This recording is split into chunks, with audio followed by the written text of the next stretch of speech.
How important is research and development in our economic recovery? I think it's going to be essential. The economy on the other side, as people like to describe it, is going to be much more digital. It's going to involve data to an extent that is really unheard before.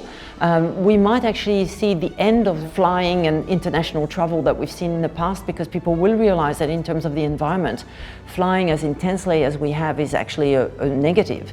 So there are lots of ways in which economic growth and economic development will look different, will feel different, and hopefully will actually put the whole of humanity on a better foot. Australia's economic recovery is going to be so critical, and I do think that the mining industry has a part to play working closely with government, because I actually think the recovery will be led by investment, and investment will lead to job creation.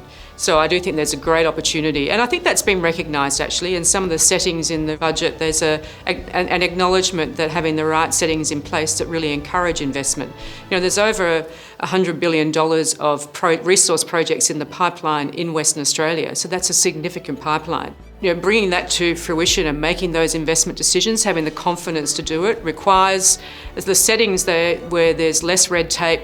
There's a streamlined approvals process, but that's going to be really important to Australia's recovery. Although we might necessarily see the peaks and troughs or the V-shapes that people have talked about before, we do see the COVID impacts being a little longer lasting, particularly around some of the economic consequences of COVID and how that plays out in terms of employment opportunities, mental health in the community. You know, we think that will be longer lasting, and so how we think about that is ensuring that we are going to be strong and ready to support our customers over a longer period of time as we all deal with the longer lasting impacts of COVID.